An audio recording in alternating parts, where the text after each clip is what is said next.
Hi, I'm Kim S., Canadian author of 3 New Age fictional novels, A Letter to My Son, A Letter to My Daughter, and 1111. We're here today at one of my favorite places in the world, Canmore, Alberta, with the beautiful Three Sisters Mountains behind me. And I'm going to read you the introduction from my 3rd novel, titled 1111. There was no mountain in the beginning. There was only paradise. And paradise was in the eye of the beholder. It could change from moment to moment at its master's whim, much like the pictures inside an entity's mind, only clearer. The colors were 1,000 times more brilliant than anything you have seen before. The images were sharper. The emotions, joy, gratitude, love, were far more profound than anything you have ever felt on this plane. The visions were always vivid and precise, and one could effortlessly change form or hold a focus for as long as desired. Every creation was natural and good. In paradise, it was easy to be and feel and think 100% love 100% of the time. Compassion and tolerance were non-existent concepts, for there was no need to be compassionate or tolerant in a land of perfect harmony. We were all of us love. We were one. But how could one truly know harmony without knowing chaos? How is it possible to fully appreciate the comfort of oneness without experiencing the fear of separation? As legend has it, one stood innocently pondering this very thought on that fateful day. For the first time, normally tame animals appeared restless. A breeze much stronger than usual blew leaves right off the branches and into the darkening sky. A nearby waterfall rushed violently over the edge of a cliff into a fury of white rapids that was normally a calm, bubbling brook. One's core rumbled uncontrollably as though our insides were in conflict. The strangest thing happened then.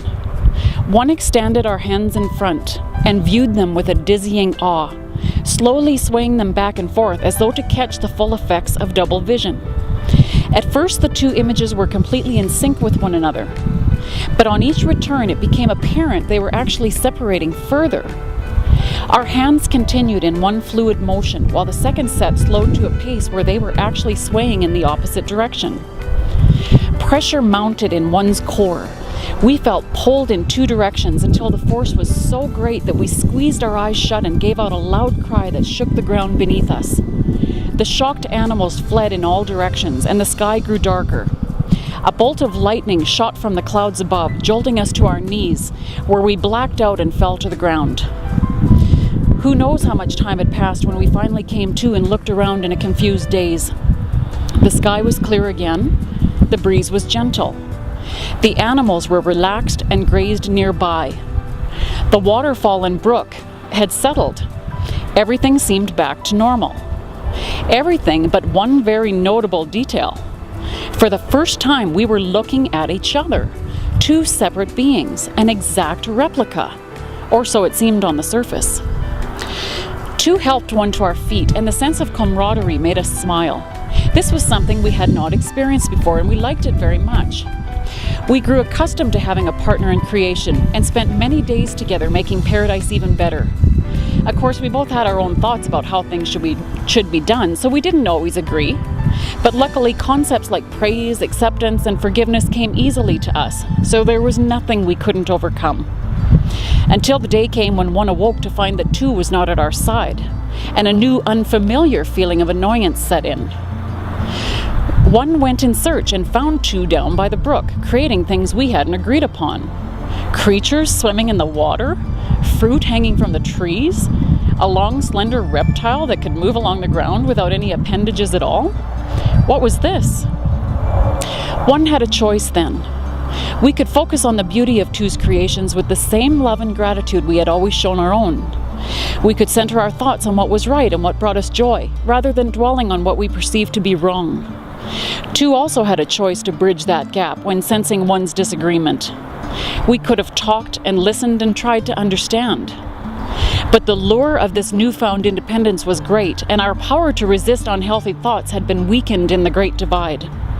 The last time we saw each other, 2 was curled up under a tree with the reptile, enjoying one of those tasty new fruits by themselves. One wasn't invited. Paradise was never quite the same way after that. One spent more time recalling the original separation than focusing on improving our surroundings. This created more separations instead of creating more sections of paradise. Each time one saw the skies cloud over and bolts of lightning appear in the distance, we knew two was doing the same.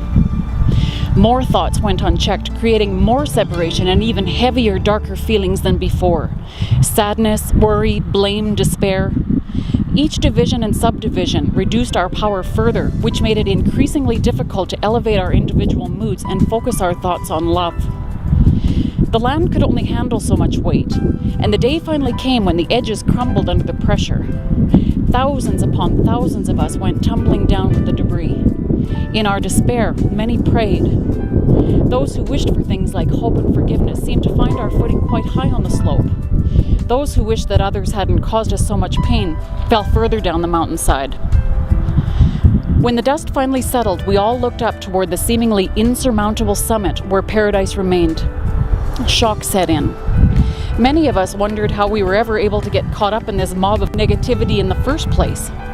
Of course, no stone in a landslide ever blames itself, does it? It took us a while to accept what had happened and realize what was necessary to correct it. The ultimate goal was to focus on love alone, as our original master once did. To absorb all these lesser creations by bringing ourselves back up to harmony again.